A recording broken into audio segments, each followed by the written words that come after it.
before the rustle of leaves, before the rhythm of heartbeats, before the sun was known or the sky was blue. You were there, not as flesh, not as bone, but as something older, something deeper, a soul born from the breath of the Almighty. No weight, no body, no name. Just you, pure, radiant, and aware of only one truth, your Creator. You stood among countless others, in a place without time. There was no sun, no stars, no direction. Yet you knew you were facing something great. A presence that wrapped around your very essence with a gentleness that defied language. Every soul stood still, as if the entire creation were holding its breath. Then the question came, not with sound, but with meaning that echoed within your very being. Am I not your Lord? You knew the answer before the words were complete. You had no doubt. There was no hesitation. It wasn't taught. It was known. Yes, you are. It wasn't just you. The answer poured from every soul like a wave crashing back to its source. A covenant sealed in the fabric of your existence. A promise made before you ever saw a face, before you ever shed a tear, before you ever sinned or prayed. That promise still lingers somewhere in your heart, even now. Time did not pass there, yet everything moved. The souls, like stars suspended in an unseen sky, shimmered with anticipation. Where would they go? What stories would they live? What would they remember, and what would they forget? You were not afraid. You did not yet know fear. But there was something else, a yearning, faint but real. As if you knew you were about to leave something perfect behind.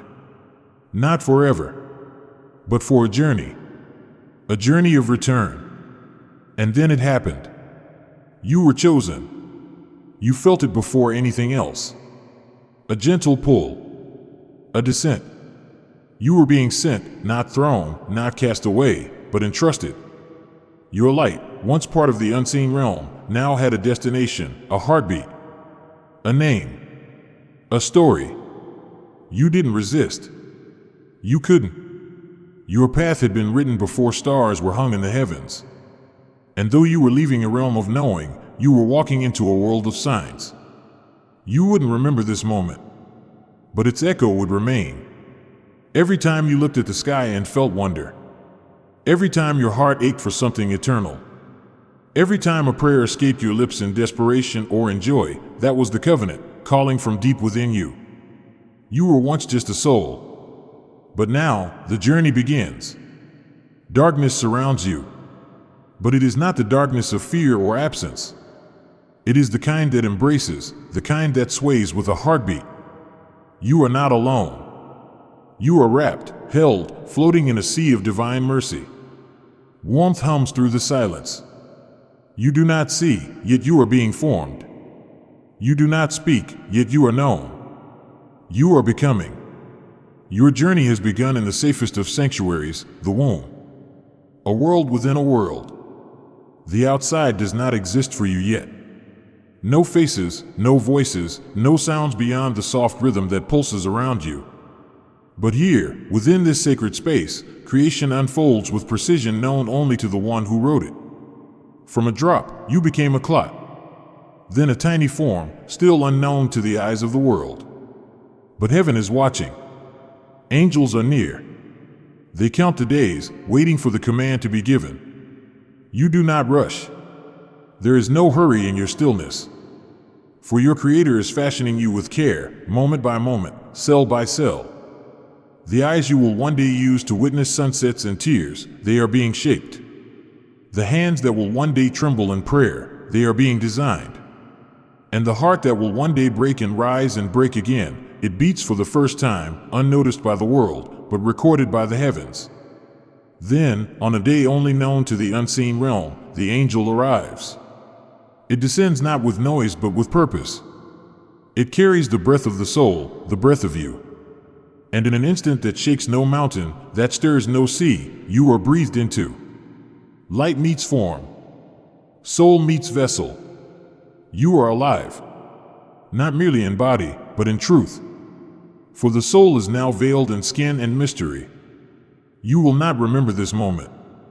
But it remembers you. That first gasp of spiritual awakening, that first stir of life, these are etched in eternity, even if you forget. Inside the womb, you remain unaware of the world waiting to receive you. The prayers whispered for you. The hands that may tremble when they first hold you.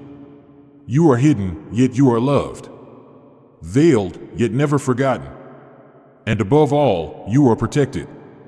He, your Lord, is closer to you than the blood that feeds you. He watches as your tiny fingers curl without thought, as your eyes close before they ever see the light. The one who created the galaxies has chosen to shape you in the depth of a womb, layering you in darkness upon darkness, not out of distance but out of design. Each day is measured. Each movement is known. Sometimes, even now, when you curl into yourself and feel the soft rhythm of your own heart, you'll taste a memory you can't explain. A stillness that reminds you of something lost. Or perhaps, something sacred. That is the echo of the womb, the memory of being wrapped in mercy. Soon, the world will open. Soon, your ears will hear the cry of life. But not yet. For now, you are safe in the mercy of the one who made you. And though you do not yet know his name on your tongue, your soul already whispers it.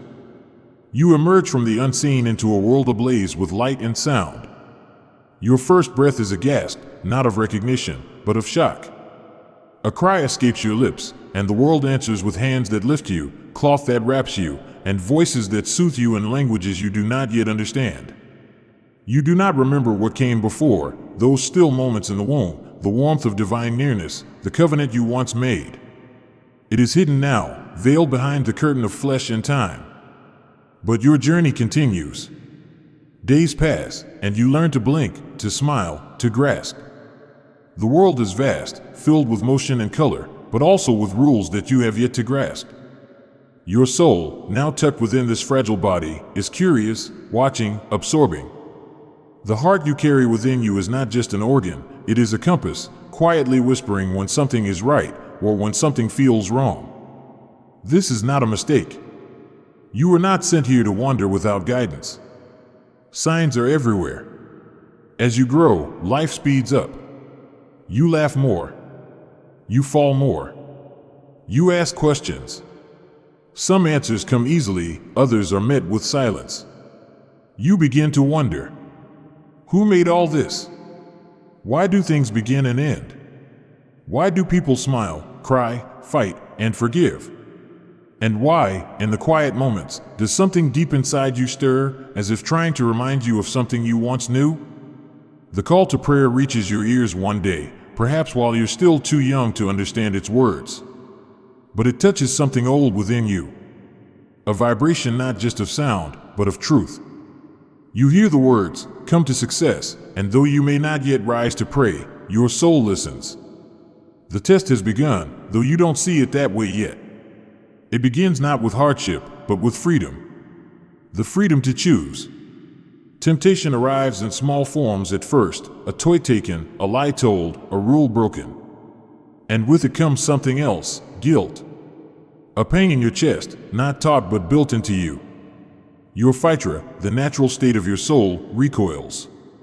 That pain is not a punishment, it's a signal, a message from the part of you that remembers the promise. It's telling you that you are veering off the path. Years pass, and you begin to chase things. Approval, success, comfort, love. Sometimes you find them. Other times, they slip through your fingers like water. You struggle. You dream. You fail. You rise. And all the while, the test unfolds quietly, with every choice you make, every truth you accept or ignore. Faith finds its way to you. Perhaps in the voice of a parent. Perhaps in the pages of the Quran, recited under a lamp in the silence of night. Or maybe in a moment of stillness, when you're staring at the stars and wondering who hung them there. You begin to pray. At first with hesitance, then with hope. The motions feel strange at times, but something happens when your forehead touches the ground. It's as if the soul inside you remembers that it once stood before the Creator, and now it bows again, not as a burden, but as a return. You start to notice the patterns. That ease often follows hardship. That patience opens doors. That when you give in charity, your heart feels richer. You learn that this world, though beautiful, is never quite enough. No amount of wealth, attention, or pleasure ever fills the quiet emptiness that calls out to something greater. You start to understand, this life is not the end. It's the middle. A bridge between the soul's origin and its eternal destination. Hardship arrives. Illness. Loss. Betrayal. You cry not only from pain but from confusion. Why me? Becomes a whisper in your thoughts. But as you struggle, something sacred awakens in you. In the quiet moments, you reach out not to the world but to the one who made it. You raise your hands, your voice cracks, and you say his name not with certainty, but with need. And that is enough. The beauty of the test is that it meets you where you are. For some, it lies in sacrifice. For others, in gratitude. For some, it is patience with poverty. For others, restraint with wealth. Every soul is tested uniquely, yet the path to the divine is the same: awareness, obedience, love. There are days when you forget, when the world's shine blinds you and the whispers pull you into regret. But even then, you are not abandoned. Your Lord waits, not with anger, but with an invitation. Turn back. Always turn back. Tawbah is not just repentance. It is homecoming. And every time you return, the gates open wide, as if you never left. As you age, the world becomes both more familiar and more distant. The joys are quieter. The laughter more fragile. You begin to attend more funerals than weddings. And sometimes, while alone with your thoughts, you think about your own ending. You wonder what will become of you. You wonder what your soul will say when it meets its Creator again. But if you listen carefully, you will hear it. That same voice from long ago. The one that said, "Yes, you are my Lord." It still lives within you. It speaks every time you choose truth over falsehood, prayer over neglect, mercy over anger. It is the echo of the covenant. And with every breath you take, you are walking toward the moment when you will return to the one who first breathed life into you. The test continues until your final breath. But know this, the one who sent you here watches you not like a judge watches a criminal, but like a loving guide waits for a traveler to come home. You were created with purpose. You live with purpose. And one day soon, you will understand just how close he has always been. The world feels heavy today, though no one else seems to notice. The sky is the same pale blue. The air carries the same quiet hum. But you sense something deeper. Your limbs feel slower, your breath just slightly thinner. And somewhere inside, a stillness begins to bloom, unfamiliar yet oddly comforting, as if something within you is being summoned home.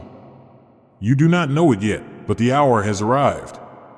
The appointed moment, written long before your body even existed, is here. It does not knock. It does not announce itself with trumpets or cries.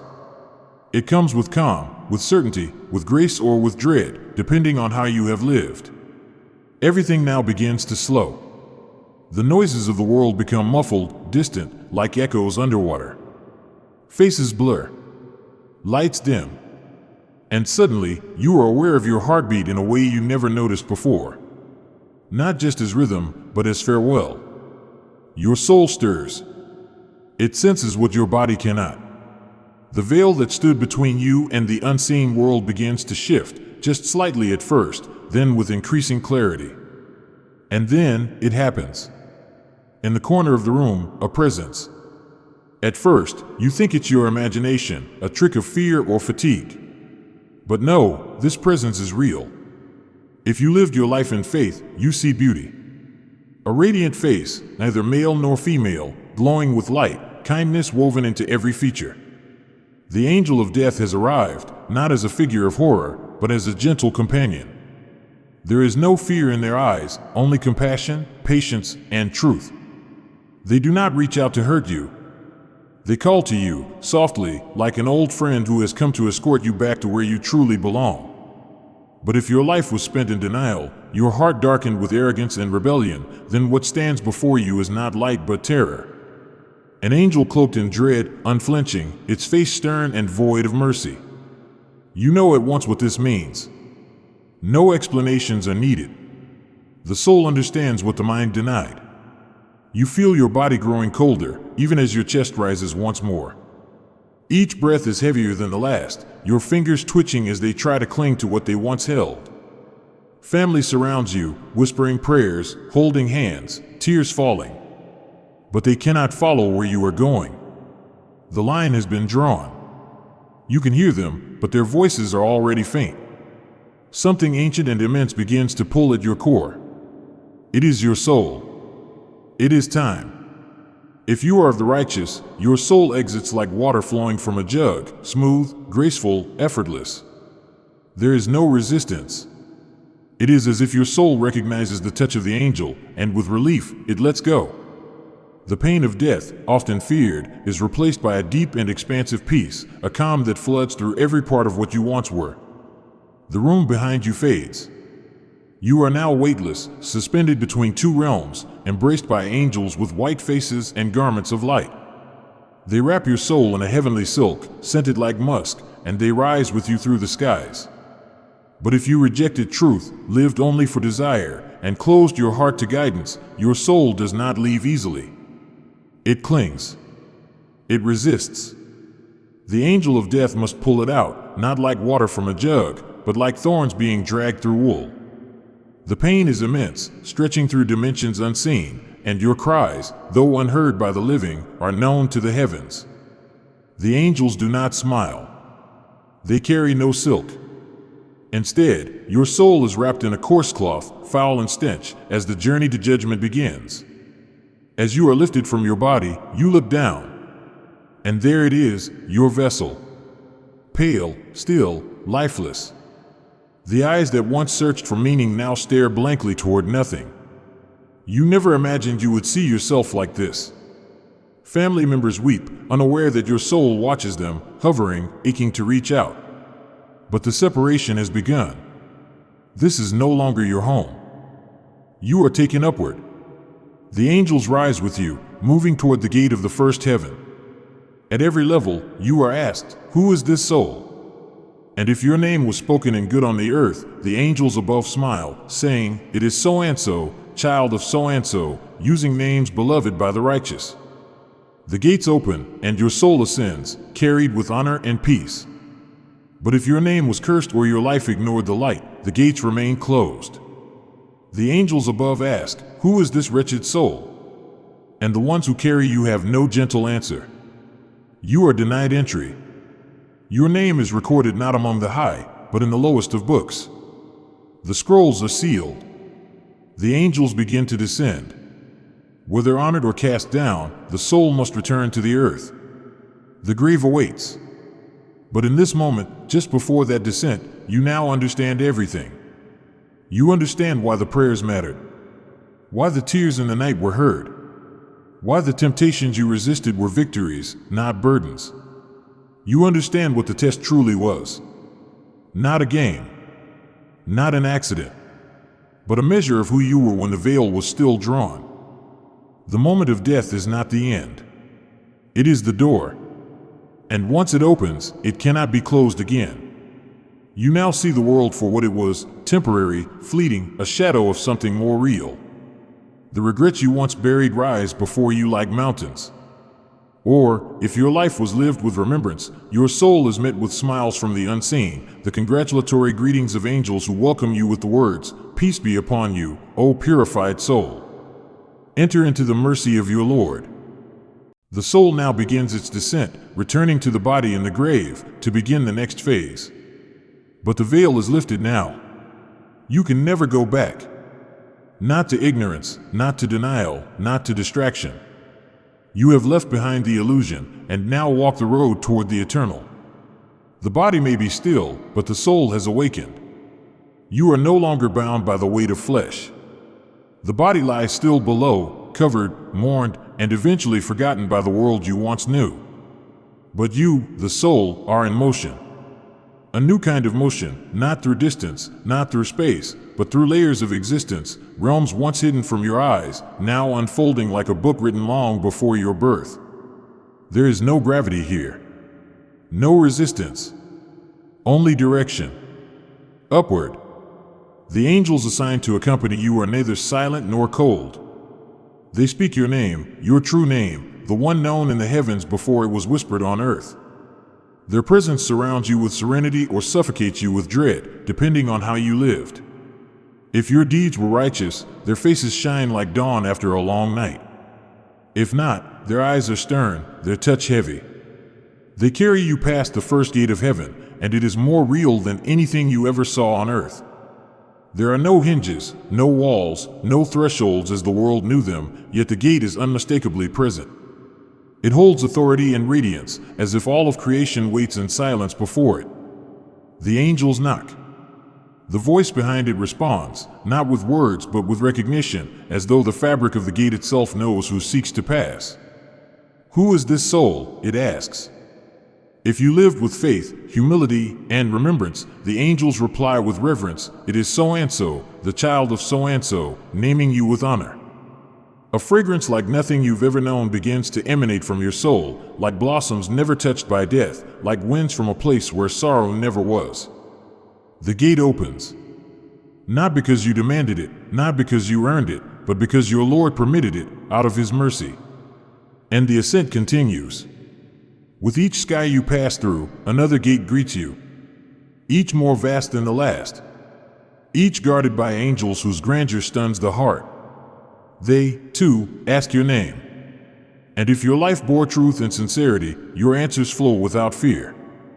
The angels call you by the best of names, names known to the righteous, names spoken with love by the pious.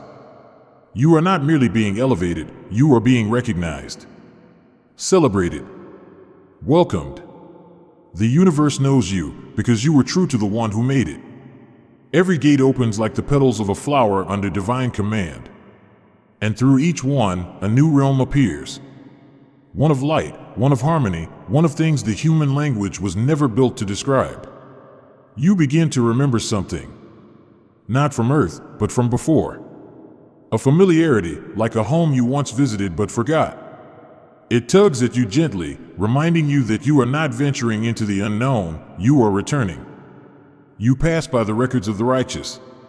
Scrolls so vast they stretch beyond sight, inked not with words but with meaning.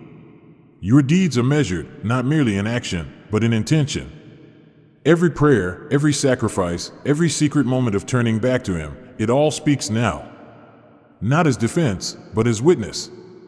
If your scroll is heavy with truth, the angels carry it to Ilion, the highest register, stored above the seventh heaven, honored by those closest to the throne. But if your life was one of arrogance, forgetfulness, and rebellion, your name brings silence at every gate. The angels carrying you do not speak with pride. The fragrance that trails you is not sweet, but foul. The doors do not open willingly. They creak, they resist. And above the first heaven, you are denied. The decree is given, not in anger, but in justice. The soul of the wicked is cast down, dropped from the heights, hurled back to the earth like a stone. Your scroll is thrown, not placed. It lands not in Ilion, but in Sijin, a record of disgrace, locked away, far from mercy. And yet even then, even in this moment of descent, there is no randomness. The soul is not lost in the wind. It is returned to the place where its body lies, in preparation for the questions to come. Whether honored or humiliated, the soul returns. Not because it is over, but because it has only just begun. But if you are among the righteous, your journey to the heavens is not a blur. It is a coronation. The angels ascend with you in procession, praising your Lord, singing of His mercy, reciting verses you once recited in the still of night. Your heart, though no longer beating, beats with joy, with hope, with yearning. Every level brings you closer to the truth you always believed in but never fully saw. You pass by scenes that break the mind, gardens that stretch beyond dimensions, rivers that sparkle without source, creatures made of light, bowing in worship without end. And then, beyond all this, the final veil. Not one of cloth or smoke, but of radiant glory. It is here that your name is inscribed among those who believed, those who repented, those who fell but got back up. You are not perfect. You were never expected to be. But you were sincere. And that was enough. Then, with care beyond measure, the angels begin the descent. You are carried back, not in sorrow, but with purpose.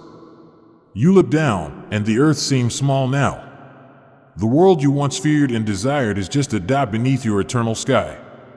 You return not as the person you once were, but as a soul who now knows what lies beyond. Your grave awaits. But you are no longer afraid, because the heavens have already welcomed you once. And soon, they will welcome you again, forever. The soil presses in from all sides. The scent of earth is thick and close, clinging to what was once your body. Above, footsteps fade. Voices drift into the distance. The last handful of dirt has fallen. The grave is sealed. And now, silence. You are alone. Not alone as the world knows it, not loneliness of distance or absence, but a deeper solitude. One that exists between worlds. You are aware in a new way now, suspended between time and eternity. You remember the sky, the tears, the voices praying over you. You remember the angelic ascent, the gates of heaven, the return. But that is behind you now. Now you lie still in the place every soul will visit. Your final bed.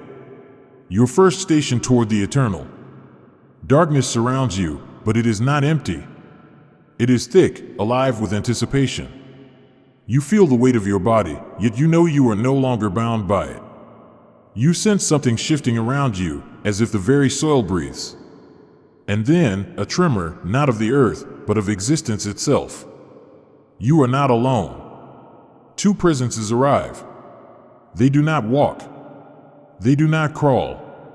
They manifest, sudden and absolute. Their forms are unlike anything you've seen, majestic, fearsome, not made of flesh or bone. Their names tremble through the unseen, Munker and Naker. Their eyes pierce through the soul, their gaze deeper than thought. They do not ask for permission. They do not introduce themselves. They have come to question. You feel the gravity of the moment press against you. Not from cruelty, but from truth. The test is not academic. It is not about memory or words. It is about essence. About who you were when no one watched, when the world turned away and only your Creator remained. They speak. Their voices strike not the air, but your very being. Who is your Lord? The first one asks. And in that moment, your soul responds not with intellect, but with recognition. If you lived in remembrance, if your days were marked by sujud and your nights by repentance, the answer flows from you like breath, my Lord is Allah. Not from the tongue, but from the heart.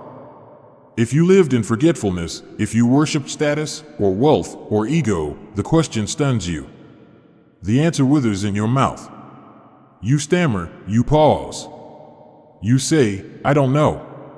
And the angels look not with hatred, but with justice. Then comes the second question, echoing through the unseen. What is your religion? If you lived in surrender, if your soul found peace and submission, you respond, my religion is Islam. The words are light. They carry you, filling the grave with warmth. But if you lived only in name, if the word meant nothing to your choices, the answer escapes you. It was never written in your soul. You are silent, and the silence judges you. The final question falls with weight. Who is this man who was sent among you? If you knew the prophet not just as a name but as a guide, if his words shaped your days and his tears touched your heart, you say with love, he is Muhammad, the messenger of Allah. And even in the grave, that answer brings light. But if you dismissed him, if his life was irrelevant to yours, you hesitate. And hesitation now is heavier than denial. With each answer, your grave changes. If your answers are true, your grave expands. It opens like a window to paradise. Light flows in, fragrant winds sweep through. A voice calls out from the unseen, sleep in peace, O righteous soul, until the day you are raised. And you rest. Not in fear, but in comfort. You are not buried, you are embraced. The soil does not suffocate, it cradles.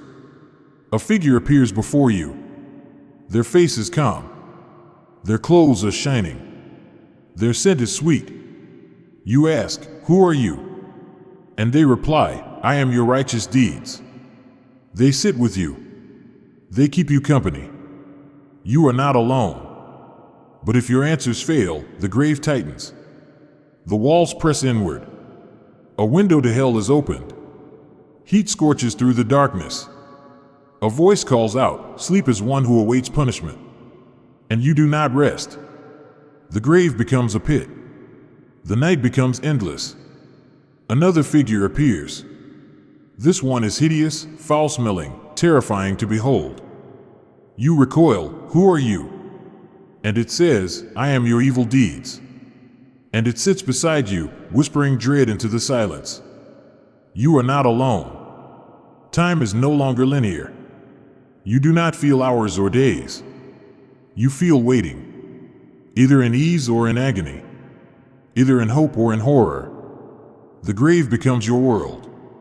It teaches you truths you once ignored. It holds you accountable without speech. But mercy remains. For the believer, the grave is a garden of the gardens of paradise. You hear distant footsteps of loved ones visiting your resting place. Their prayers reach you. Their charity in your name becomes light. A child memorizing Quran in your honor sends blessings to you. A tear shed for your absence carries your name to the heavens. You feel them all. Each good deed done on your behalf becomes a flower in your soil. You sleep, not in unconsciousness, but in trust. You are between two worlds. No longer burdened by the chaos of life, not yet enveloped by the majesty of resurrection. Just here. In stillness. In knowing. In waiting. But for those who denied, the grave becomes a nightmare that repeats. The punishment fits the life. The missed prayers, the gossip, the betrayal, the cruelty, it all lives again. But not in memory. In experience. The grave does not forget. And it does not lie.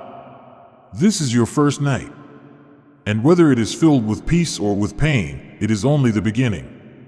The journey is far from over.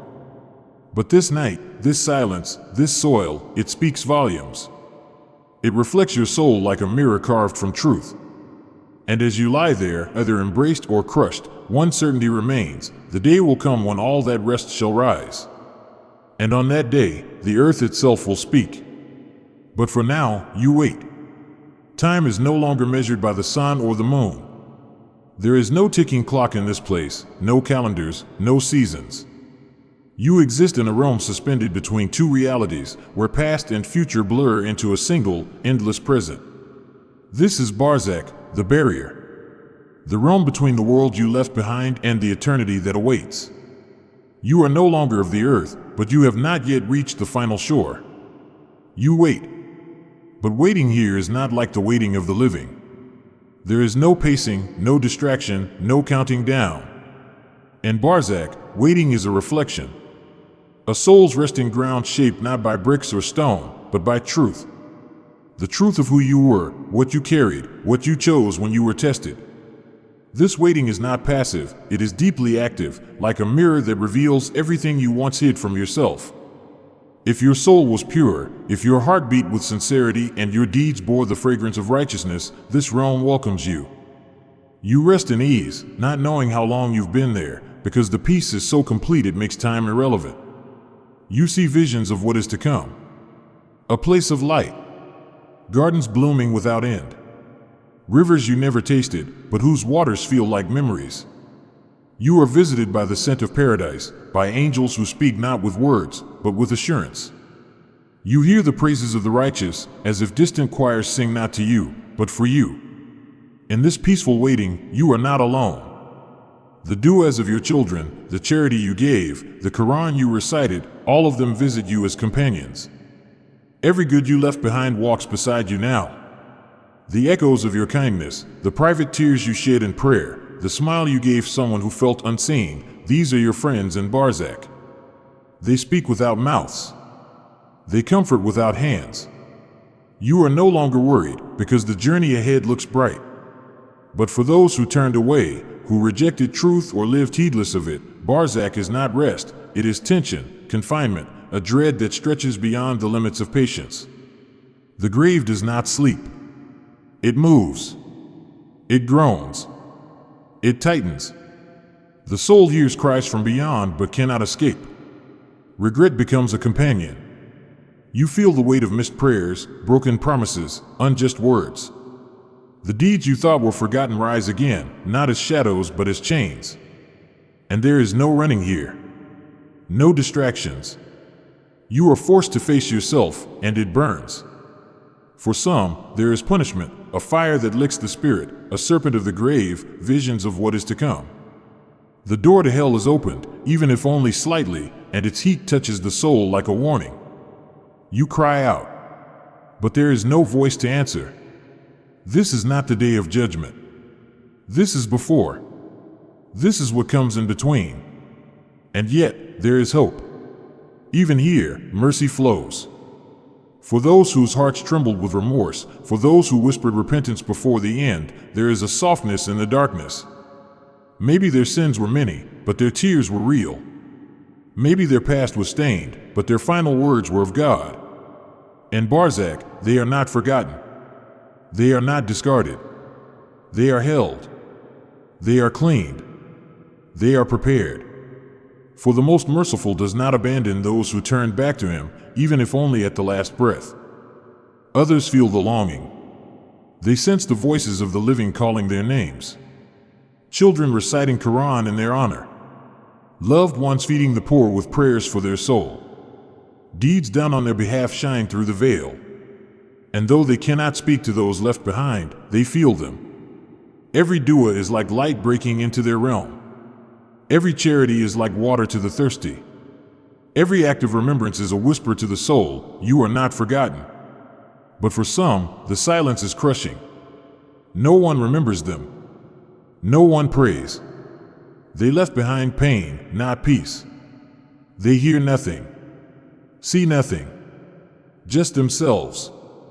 Just the shadows of choices they cannot take back. You wait. You wait in your garden or in your prison. You wait with joy or with dread.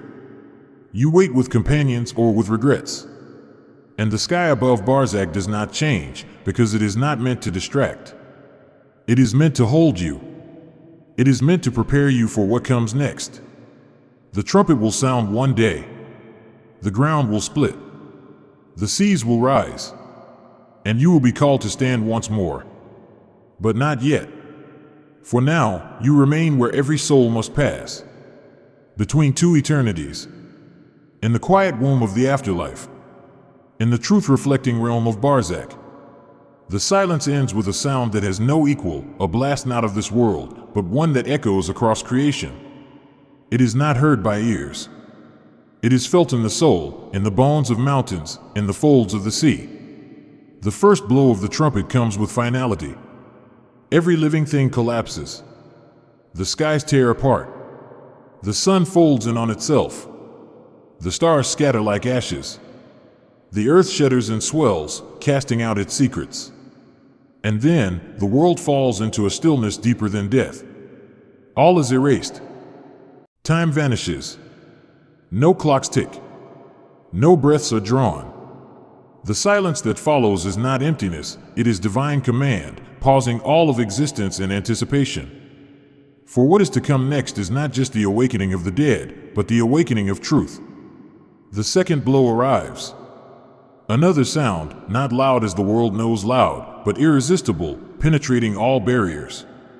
In an instant, what was scattered is gathered. What was decayed is restored. What was forgotten is remembered. You feel it before you see it. A stirring, deep in the remnants of your body, wherever they were left, in the soil, in the sea, in the bellies of beasts, in the winds. Every atom is summoned back with purpose. Your body, once a vessel, reforms under divine command. But this time, it is different. It is not of flesh and fragility. It is of permanence. Built for what lies ahead. No sickness. No sleep. No death. You awaken. The first sensation is confusion. Then awe. Then fear. The world around you is nothing like the one you left. The mountains walk. The sky is torn. The oceans blaze. The earth, once solid and proud, is now flat, extended, endless. There are no buildings, no cities, no flags, just a vast plain stretching beyond sight. And people, countless people, rising from their graves like seeds from the earth, barefoot, naked, trembling. You stand among them. You are one of them. The kings, the peasants, the scholars, the tyrants, all alike. There is no gold, no armor, no status. Only the soul and its deeds. You look around and see faces pale with terror. Mothers fleeing from children. Brothers avoiding brothers. Lovers turning away. The connections that once mattered have melted in the heat of the moment. Everyone is concerned only with one thing, themselves. The sun is brought near, so close that it hovers just above the heads of creation. Its heat is unbearable, yet it does not consume. Instead, it exposes. Each soul sweats according to the weight of their sins. Some are drenched to their ankles, others to their knees. Some are drowning, gasping in the flood of their own misdeeds. There is no shade, except for the few, those promised a place under the throne.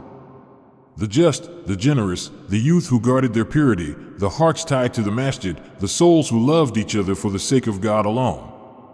You clutch your arms across your chest. Shame burns you more than heat. You begin to recall what you thought was forgotten. Every word whispered behind someone's back. Every eye that lingered where it should not. Every prayer missed. Every chance for good ignored. It all stands before you now, visible, undeniable. Then the angels descend. Books are brought forth. Massive scrolls. Each one bearing the complete record of a life. Nothing left out. Nothing exaggerated. You see yours. Your name written on the cover, glowing or grim, depending on how you lived. It floats toward you, slowly, deliberately. If your deeds were righteous, you are handed your book in your right hand. Your fingers close around it with trembling relief. You hold it up in joy, declaring, "Here, read my record." You feel the weight of grace in your hand, and your heart sings in gratitude. But if you lived in heedlessness, if your days were spent denying the truth, your book is handed to you from behind, into your left hand. And your soul breaks. You try to hide it. You try to turn away. But the pages have already turned. Every moment you thought private was witnessed. Every intention recorded. Every false excuse stripped bare. Now the weighing begins. The mizan, the scale of deeds, is unlike anything imagined. Balanced with perfect justice, its two sides weight. On one end, your good deeds. Every prayer, every fast, every secret charity, every sincere repentance. On the other, your sins. The nights wasted, the promises broken, the harm inflicted. The angels place the deeds gently. They do not speak. They do not alter. They simply obey. The scale tips. For some, it leans toward light. For others, toward darkness. And that tilt determines what comes next. Witnesses are called. But they are not others, they are your own limbs. Your hands speak of what they held. Your feet describe where they walked. Your tongue reveals what it said. Even your skin testifies. And you look at them in horror, crying, "Why are you speaking against me?" They reply, "The one who made everything speak has made us speak today." There is no lying now. No hiding. The earth itself speaks about the places where you bowed or the harm you committed upon it. The truth has a voice. And today, it is loud. Then comes the sirat, the bridge stretched across the fire. Thinner than a hair, sharper than a sword. Beneath it, hell, roaring, raging, waiting. Above it, the path to paradise. Everyone must cross. You step forward. The balance of your deeds clings to your soul. For some, the crossing is swift, like lightning. For others, it is slow, painful. Some crawl. Some slip. Some fall. And if you fall, there is no second chance. The fire welcomes its own. But if you cross, if your balance was enough, if your heart held to faith, you reach the other side. You breathe for the first time in what feels like eternity. The breeze is cool. The air is sweet. You are welcomed not by guards, but by angels smiling. Their words are simple, but they shake you with joy. Peace be upon you. You have done well. Enter here forever. You look back one final time. Not to mourn, but to understand. Every step you took, every test you faced, every whisper of repentance, it all brought you here.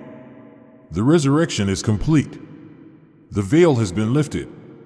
You now walk toward eternity. Toward home. You stand at the threshold, the dust of judgment still clinging to your feet, the echoes of the Sirat bridge fading behind you. What lies ahead is no longer mystery. It is destiny, shaped by every moment of your earthly life, every breath, every choice, every secret cry, every stubborn sin, every whispered prayer. You feel the weight of finality pressing into your soul. This is the last step. There is no turning back. Before you are two vast paths, stretching into realms unseen. One path glows with light that doesn't burn, a gentle radiance that seems to pull the soul toward it like a forgotten lullaby. The other breathes fire. It groans. It roars. It calls with a fury that shakes the bones of creation. This is not a test. This is not a warning. This is the moment when the veil is torn from eternity and every soul is shown its true home. If your scales were heavy with goodness, if your book landed in your right hand, if your tongue bore witness to truth and your limbs refused falsehood, then the angels do not wait for you to walk. They come to you with joy painted across their luminous faces. They call your name, not the name you were given by your parents, but the one known in the heavens, the one you earned. They greet you with peace. Their words calm your soul like rain falling on dry soil. Well done, O righteous soul. This is the day you have been promised. The gates of paradise stand before you, tall beyond comprehension, carved with light and layered in beauty the world could never replicate. One gate is enough to astonish the soul. Yet there are 8. Each one reserved for different acts of devotion: the gate of prayer, the gate of fasting, the gate of charity, the gate of struggle. Some souls are called to all of them, others to the ones they favored most. As you approach, the gate begins to open, not because you demand entry, but because it was always meant to welcome you. And then, you step in. You do not walk into paradise. You return to it. The feeling is immediate. Recognition. Comfort. A deep, wordless knowing that this was the home your soul has been searching for since the day it was created. The grass beneath your feet is softer than any silk, yet it supports you without flaw. The trees above you sway with a music that speaks without sound. Rivers of water, milk, honey, and wine flow not through channels, but wherever your heart desires. There are no shadows, no nights. The light here is not from the sun, but from the pleasure of the Lord. You are not alone. Family greets you. Friends you feared lost walk toward you, shining, smiling. They say, "Remember when we used to sit and speak of this day?" You laugh with joy that shakes the stars.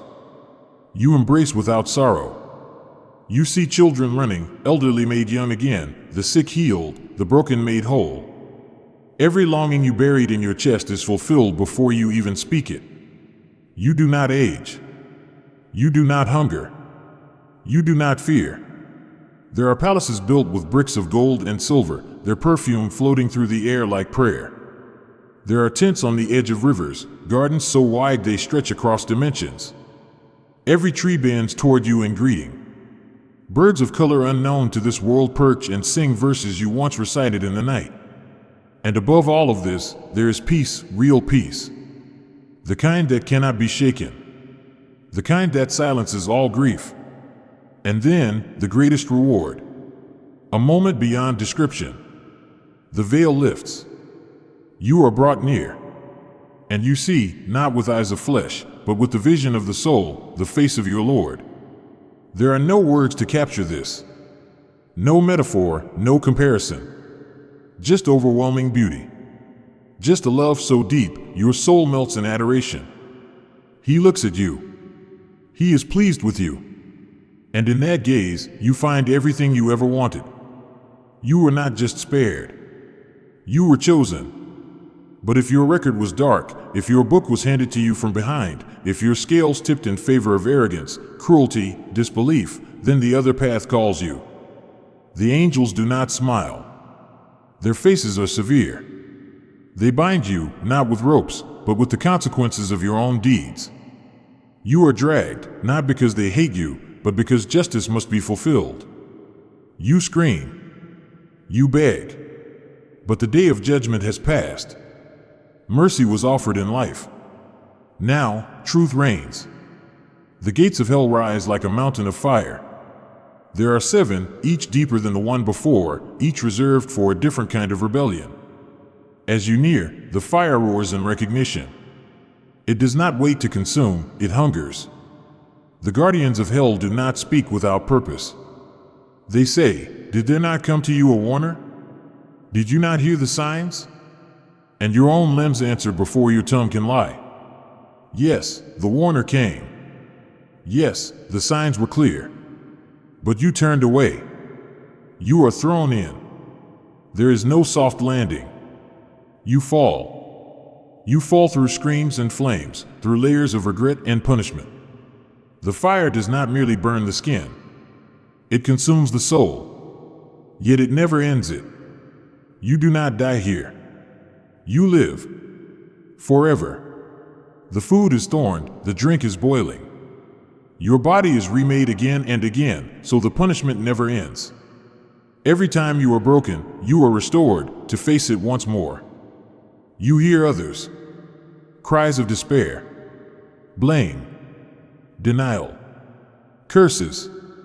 Wails that echo without relief. There is no comfort. No companionship. The fire separates. It isolates.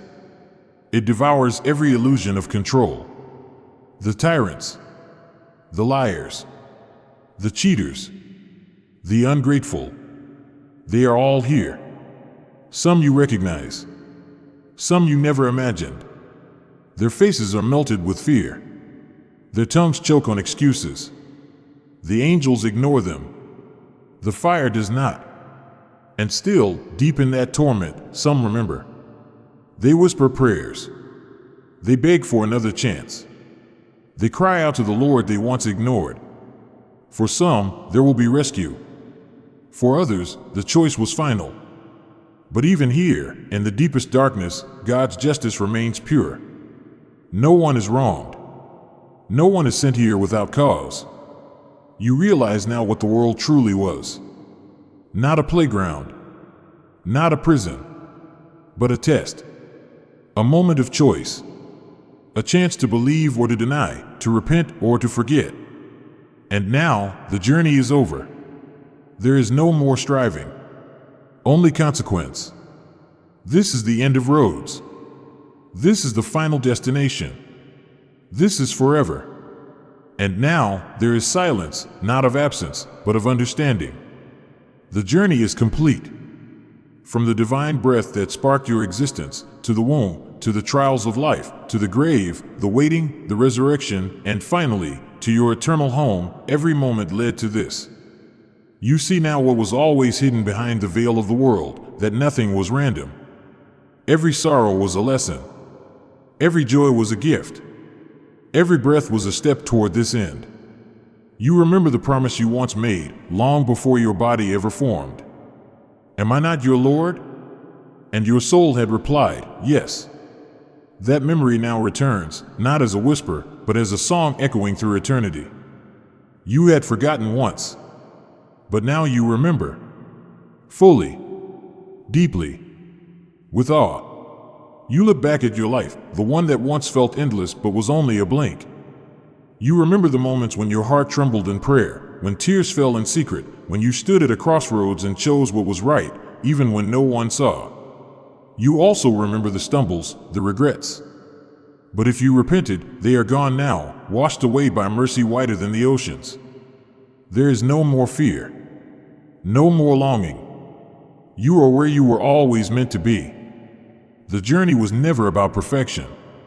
It was about return, about striving, about remembering. And now, in this place where time does not move, where sorrow does not exist, your soul finally rests, not in sleep, but in peace. You are home. Forever.